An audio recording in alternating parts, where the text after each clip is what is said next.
Salut à tous, bienvenue dans une nouvelle vidéo Sino-France. Nous sommes le dimanche 12 mars et c'est vrai que ça faisait un petit moment que on s'était pas vu, que j'avais pas fait de vidéo, mais bon, voilà, moi je suis bénévole, hein, donc j'ai pas vraiment de calendrier, j'ai pas vraiment d'impératif concernant YouTube. Voilà, donc écoutez, si vous voulez que je fasse plus de vidéos, c'est simple, hein, abonnez-vous, lâchez des commentaires et faites vivre la communauté, c'est le meilleur moyen de me pousser à faire des vidéos. Voilà, en tout cas, moi je suis toujours là, les amis, et voilà, c'est parti pour une nouvelle vidéo. Je vais essayer de relancer un petit peu la machine. Là, c'est vrai que ça faisait à peu près un mois en fait que je n'avais pas fait de vidéo. Voilà, moi je fais ça un petit peu au feeling, hein, au jour le jour, parce que bon, j'ai un travail ici évidemment à Pékin. Donc voilà, je voulais passer ce petit message en premier lieu. Donc en fait aujourd'hui j'ai fait un petit programme, donc on va parler là, comme vous le savez, il y a le congrès très important des deux sessions, comme ils appellent ici, voilà, c'est le congrès du gouvernement qui a lieu une fois par an et où il parle un petit peu des objectifs des 5 prochaines années. En général, ça se passe comme ça.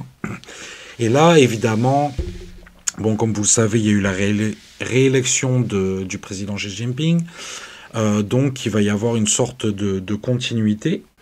Bon, là, on parle vraiment de politique profonde, mais évidemment, le truc principal dont il a été question, c'est forcément l'économie et la gestion de l'après-Covid.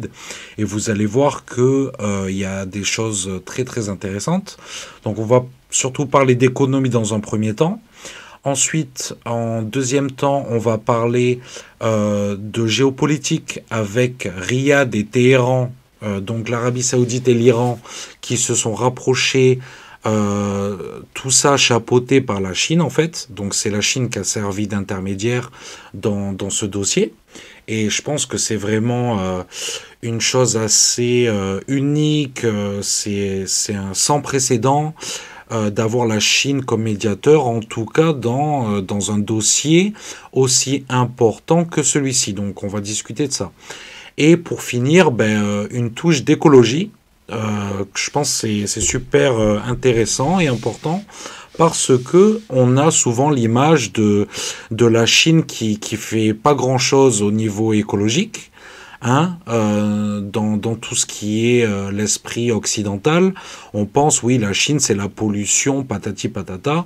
Alors bien sûr que c'est vrai, personne n'est parfait. Mais il faut savoir que la Chine, c'est aussi peut-être le pays du monde qui fait le plus pour l'écologie. Voilà. Donc c'est vrai que le coût qu'ils ont eu de leur développement pendant ces 20 dernières années, ils ont payé le prix fort au niveau écologique. Mais bon, comme je le dis tout le temps, eux ils pensent dans le long terme, dans le temps long, et ils ont toujours prévu, voilà, un jour ou l'autre, aller à fond dans l'écologie, et c'est ce qu'ils font maintenant. Enfin maintenant, ça date pas d'aujourd'hui, ça date pas d'hier non plus, mais là on va voir vraiment ce qu'ils font un peu plus en détail. Voilà, donc on va parler de ça. Sans plus attendre, je vous mets Bonjour la Monsieur vidéo. Donc Miroshnikov, cette merci vidéo, d'avoir c'est accepté notre une vidéo avec interview sur Pierre. CGTN français. Merci Sandra, merci Voilà. beaucoup à CGTN de m'avoir invité. Depuis janvier, avec l'optimisation et l'ajustement des mesures de contrôle et de prévention des épidémies en Chine, nous sommes entrés dans l'ère économique post-épidémique. Comment voyez-vous la reprise de l'économie chinoise? Tout d'abord, dans cette reprise, on la voit galopante. Voilà, donc les amis, Pierre qui est en vacances actuellement, donc qui ne peut pas être là pour les revues d'actualité, mais il est passé sur CGTN en fait, donc ça c'est la semaine dernière. Et ben voilà, c'est génial, bravo à lui. Et il m'a demandé de passer cette vidéo-là parce qu'en fait, eh bien, il parle tout simplement de l'avenir économique à la lumière de ce congrès qui est en train de se dérouler actuellement. Donc voilà, sans plus attendre, je vais le laisser parler. On la voit galopante parce qu'on voit dans le secteur du tourisme, dans le secteur des services, dans le secteur de l'hospitalité, les restaurants sont pleins, les trains, les avions, les aéroports. Donc vraiment, la reprise est là. Oui. On la sent, il y a une volonté et puis surtout, les entreprises chinoises sont mobilisées, elles sont vraiment très dynamiques. Et c'est toujours ce qui m'a étonné dans la Chine, mais on le sent, il y a réellement une volonté puissante et très très bonne pour le monde. Très bonne parce que les chiffres ont déjà démontré que le secteur a eu une croissance de 12,2% rien que sur le mois de janvier.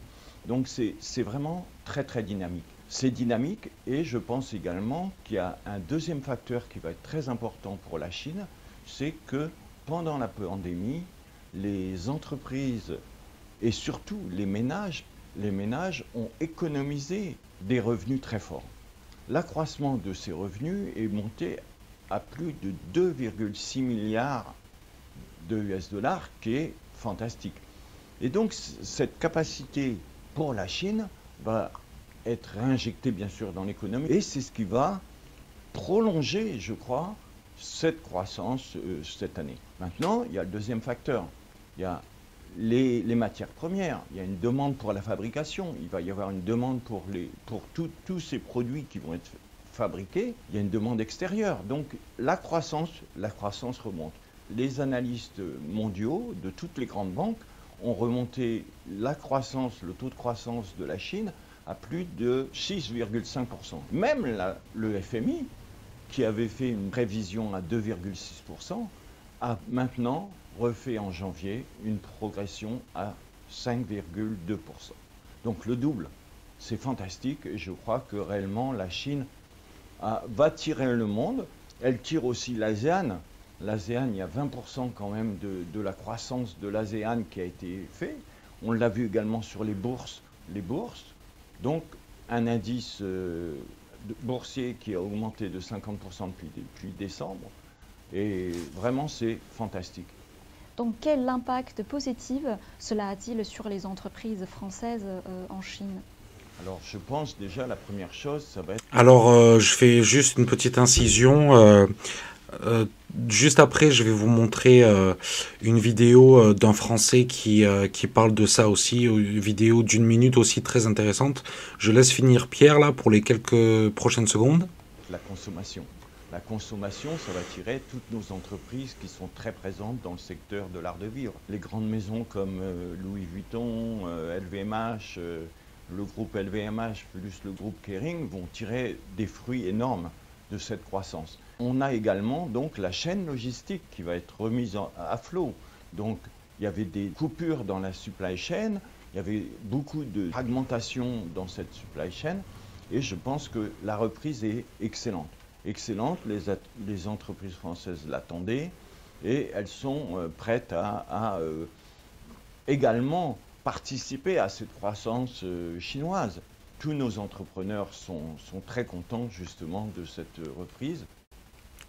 Évidemment. Donc, ce que je souhaite rajouter là-dessus, c'est que, pour rajouter, approfondir en tout cas, c'est que, évidemment, la fin du Covid, ça va relancer toute la machine industrielle, logistique. Voilà, il n'y a plus de restrictions. Là, dans quelques jours, même pour venir en Chine, depuis la France, il ne faudra même plus de tests PCR. Donc voilà, ça va.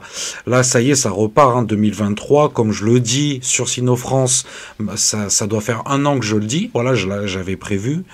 Et je pense en tout cas que c'est pour ça que vous êtes ici sur Sinofrance, sur ma chaîne, parce que je vous dis plus ou moins ce qui se passe en Chine, voilà, et j'ai une bonne vision de la situation, voilà.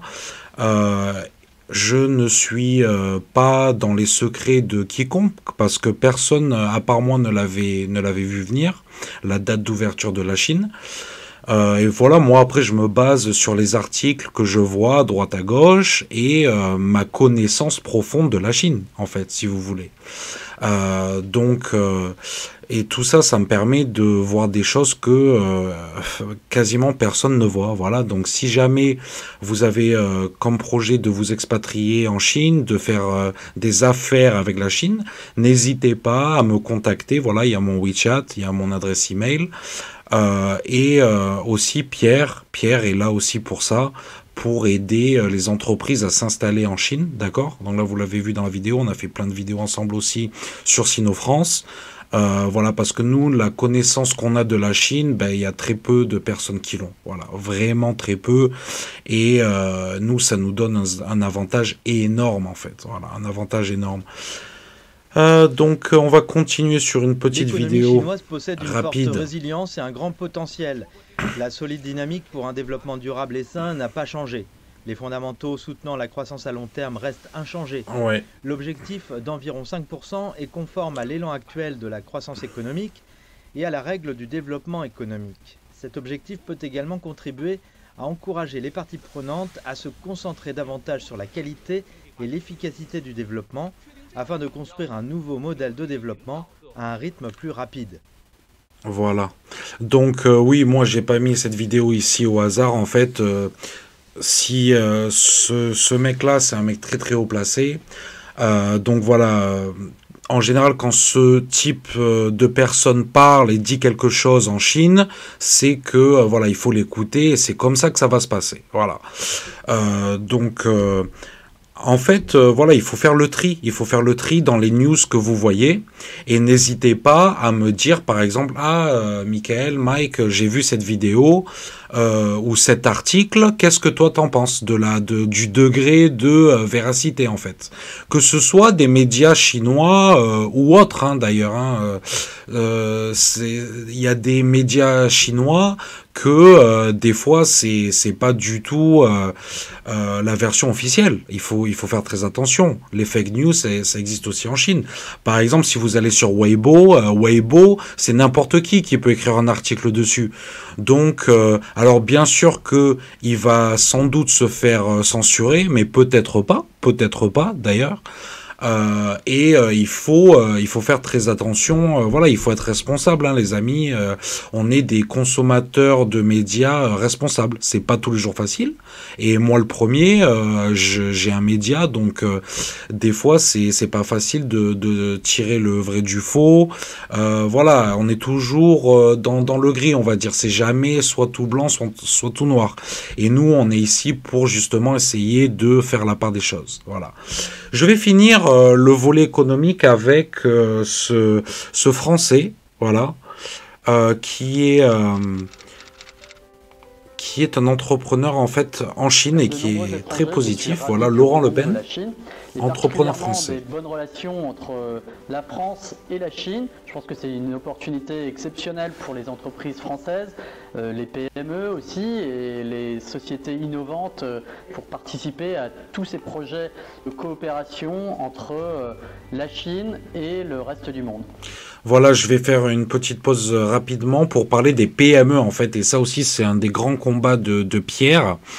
Le développement des PME en fait entre la France et la Chine, voilà. Et c'est d'ailleurs un des plans là du Congrès de booster l'économie des PME chinoises et de booster la coopération avec les PME étrangères et notamment françaises. Évidemment, c'est celle qui nous intéresse en particulier. Ou en tout cas francophone. Voilà, moi je suis français, mais je souhaite aussi me battre, aider tous les pays francophones aussi. Voilà, évidemment. Voilà, donc ça c'est vraiment vers quoi on va. Voilà, donc je voulais dire ça. Je remets. Voilà, ça c'est très intéressant. Alors, il y a tout un tas de domaines innovants, mais aussi des tendances claires mondiales. Que ce soit la transition écologique, ce qu'on appelle l'économie verte, mais aussi la transition numérique. Il y a tout un panel de nouveaux services qui sont en train de se créer. L'objectif de ces partenariats stratégiques, c'est de coopérer ensemble sur une vision globale, dans un contexte favorable à la création, à la créativité. Nous sommes tous désireux de plus de coopération, plus de partage économique. Je pense que c'est la bonne voie à suivre.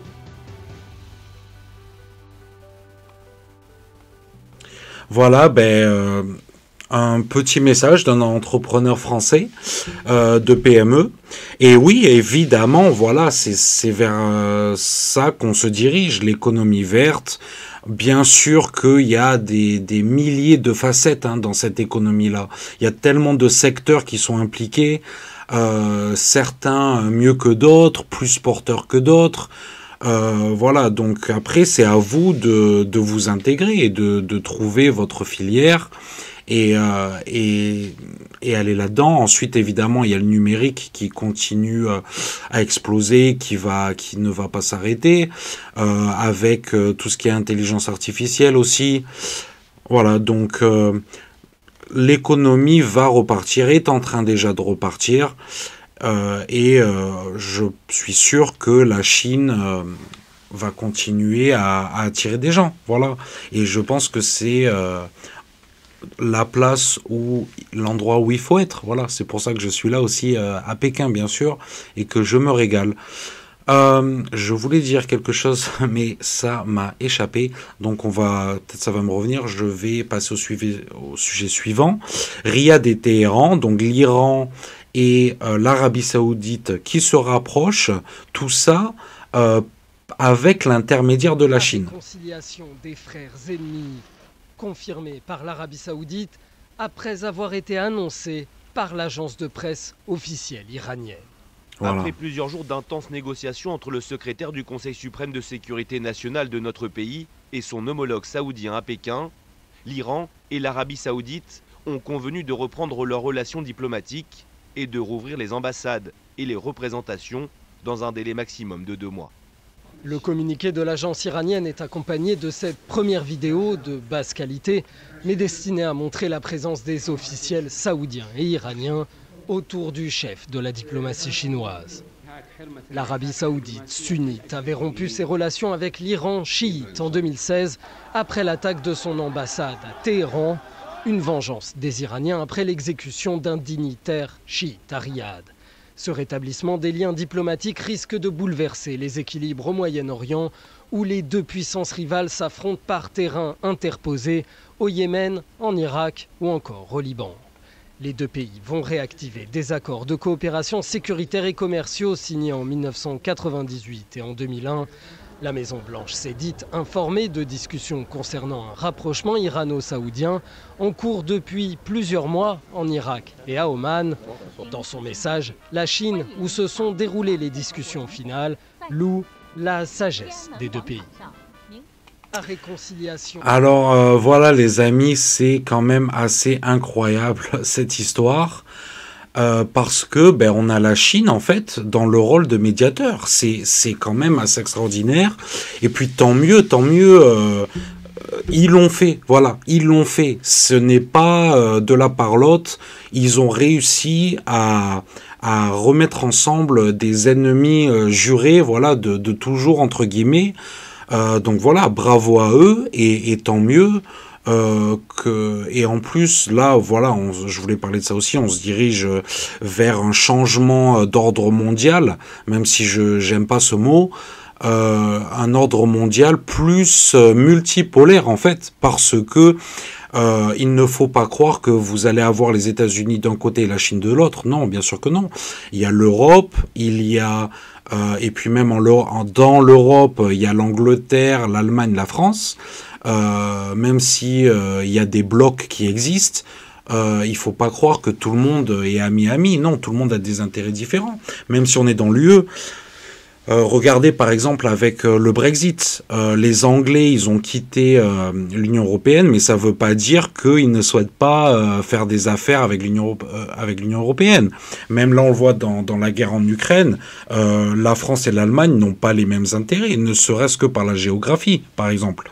On a vu l'histoire du gaz russe aussi. La France est beaucoup moins dépendante du gaz russe que la France. L'Espagne, qui est au sud de l'Europe, n'a pas besoin de gaz ou très peu pour se chauffer l'hiver parce que c'est plus tempéré.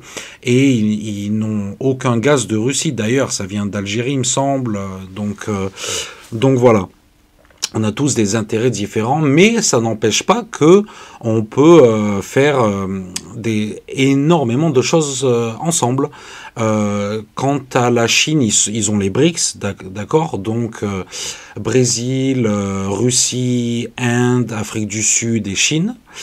Mais ça ne veut pas dire que ce sont les meilleurs amis. Non, pas du tout. Bien sûr qu'ils ont de très bonnes relations avec la Russie, mais ce ne sont pas des alliés, ce ne sont pas des alliés inconditionnels. Et avec l'Inde, on a vu, il y a eu des échauffourées il y a 2 ans à la frontière, il y a une relation assez tendue avec l'Inde, mais ça ne les empêche pas de faire partie des BRICS. Voilà.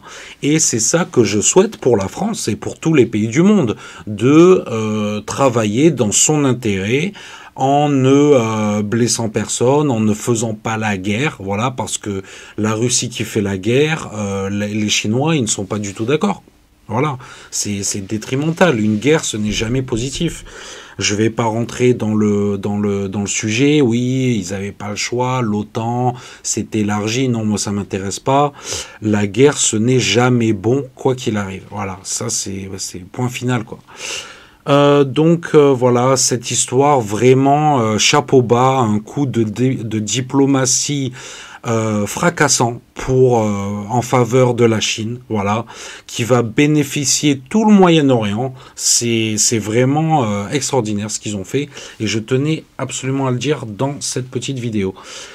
Sujet suivant, ben là voilà, un peu plus cool pour finir la vidéo, mais bon, un peu plus cool, c'est l'environnement, donc c'est ce qu'il y a de plus important. Je l'ai mis à la fin, mais j'aurais très bien pu le mettre au début en fait, voilà. Hein. Les derniers seront les premiers, comme on dit. Les pans verts constituent une espèce menacée d'extinction avec une population de seulement 600 individus en Chine. Alors là, magnifique, là j'ai arrêté au bon moment, j'ai fait pause au bon moment. Alors en fait, cette vidéo, elle parle des pans verts en particulier, mais vous allez voir que ce n'est pas que sur ça en fait, ça concerne vraiment la conservation de l'environnement en Chine en général. Voilà, donc je continue. Cette réserve naturelle dans la préfecture autonome de l'ethnie minoritaire Yi de Chuxiong est un sanctuaire pour ces oiseaux. Depuis sa création il y a 20 ans, toutes les activités humaines, comme l'exploitation minière, ont été interdites. L'amélioration de l'habitat des pans verts a été un moyen important de les protéger. Aujourd'hui, le gouvernement local explore des approches plus innovantes. En plus de surveiller les volatiles à l'aide de caméras infrarouges, les gardes forestiers essaient de compléter leur régime alimentaire en cultivant des végétaux dont ils sont friands. Leur nombre n'a cessé d'augmenter. En 2015, nous n'avons relevé la présence que de 56 pans. En 2021, par contre, nous en avons vu 267 sur nos caméras. C'est un progrès énorme. Hein. Sur la voie de la modernisation, la Chine a mis l'accent sur l'harmonie entre l'homme et la nature. La protection du pan vert en est un exemple important. Lors de la phase 1 de la conférence COP15 en 2021, le président chinois s'est... Bon ben comme quoi ça marche les amis, hein. La COP ce n'est pas non plus que de la parlotte entre dirigeants mondiaux, même si c'est beaucoup ça, mais il y a quand même des faits concrets et ça c'est un exemple, voilà. Xi Jinping a annoncé la création des 5 premiers parcs nationaux du pays, regroupant près de 30% des principales espèces terrestres. Voilà, c'est ça que je voulais parler surtout. 5 parcs nationaux qui ont été créés en Chine après la COP15. C'est vraiment un changement majeur en Chine. La création de parcs nationaux. En Amérique, vous avez Yellowstone. En France aussi, il y en a plein. Mais là, vraiment, là, vous vous rendez compte, 30% des espèces de Chine qui sont protégées, qui sont intouchables, en fait. Voilà, vous savez comment ça se passe, hein, dans les réserves, dans les parcs, c'est vraiment très très sérieux, hein. On ne peut rien faire, on ne peut pas construire, voilà, donc les animaux sont vraiment protégés à 400%. Bien sûr que ça sera toujours trop petit, même si ça fait peut-être des millions d'hectares, mais voilà, c'est un début, et c'est ce que la Chine est en train de faire. Voilà, c'est très sérieux. De la Chine. Très concret. L'effort va bien au-delà de la conservation de la faune et de la flore. De fait, d'autres actions portent sur la lutte contre la pollution et la désertification qui s'accompagnent souvent d'amélioration du système juridique. En parlant de ça, là, on a eu en fait tous les printemps et les automnes en Chine, pardon, à Pékin, plus précisément en Chine, oui, à Pékin. On a des tempêtes de sable en fait, et là on en a une hier. Bon, elle était assez calme, mais et tout le monde me dit ouais c'est la pollution, Mike. Non les amis, c'est une tempête de sable. Voilà, ça arrive 2 fois par an, et c'est vraiment là encore, elle était, voilà, c'était pas ouf, mais celle qu'il y a eu en automne, on sentait carrément le sable rentrer dans les maisons. Voilà, donc ça dure 1 ou 2 jours, c'est assez intense. Et voilà, justement, ces campagnes de réforestation, la ceinture verte que la Chine a construit et continue. D'ailleurs, ils font pareil en Afrique, au sud du Sahara, il me semble. Donc voilà, c'est super, ça permet d'arrêter la désertification. En mars 2021, une loi visant à protéger le plus long fleuve du pays, le Yangtze, est entrée en vigueur. Une autre loi concernant le fleuve jaune prendra effet le mois prochain. Voilà, donc il y a 2 fleuves, hein, les amis, en Chine, 2 fleuves principaux. Bon, il y a aussi celui au sud avec le delta des Perles, avec Hong Kong, Canton, Foshan, Jiangmen, le delta des Perles, quoi, voilà. Shenzhen. Et ensuite, voilà, le principal, c'est le Yangtze, et ensuite le fleuve jaune. Voilà, donc c'est là où la civilisation chinoise est née, entre ces 2 fleuves-là. Alors que la pandémie de Covid-19 s'atténue, des villes comme Chuseong redoublent d'efforts pour favoriser la croissance économique. Mais le gouverneur de la préfecture affirme que l'environnement sera toujours une priorité absolue et prend pour exemple le pan vert. Le pan vert. Ensuite, nous allons modérément étendre la zone protégée et renforcer la coopération avec les institutions de recherche scientifique. Cela nous permettra d'améliorer nos capacités de surveillance et de protection des pans verts. Nous travaillerons également très dur pour mettre en œuvre une législation en faveur de cette espèce emblématique. Monsieur Zhang est l'un des quelques 3000 députés de l'Assemblée populaire nationale, l'organe législatif suprême de la Chine. À l'approche de la session annuelle de la PN, il affirme qu'il présentera davantage de suggestions concernant le développement écologique. Voilà donc encore quelqu'un à qui on peut faire confiance. Voilà, comme je vous le dis, ce genre de personne, quand il parle, c'est pas pour rien. Donc voilà, c'est en route, et bien sûr que c'est pas facile, hein, c'est pas facile dans n'importe quel pays. Ça demande des moyens humains, matériels, financiers, mais là regardez, une augmentation de je sais pas 400% là du nombre de pans verts, c'est énorme, c'est génial. Ils étaient 60, maintenant ils sont 360. Je sais plus combien l'avait dit la femme dans la vidéo, mais en tout cas ça marche. Donc voilà, je vais faire peut-être une émission spéciale sur l'environnement en Chine parce qu'ils font énormément de choses, voilà. Et même rien que ces parcs-là nationaux, ça vaut, même un seul parc national, ça vaut la peine. Donc voilà, je vous encourage à regarder des vidéos sur YouTube sur le sujet. Voilà, les parcs nationaux en Chine, c'est magnifique. La Chine, ça fait la taille de l'Europe, ça fait la taille de l'Amérique.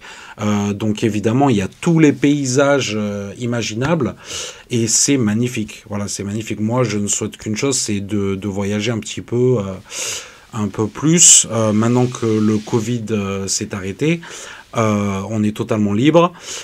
Donc là aussi, les touristes vont pouvoir revenir en Chine, donc pas de suite, mais ça ne saurait tarder. Je pense peut-être que cet été, voilà. Donc ça encore une prédiction Sinofrance, les amis. Notez bien sur un papier. Sinofrance a dit que cet été les touristes peuvent revenir en Chine.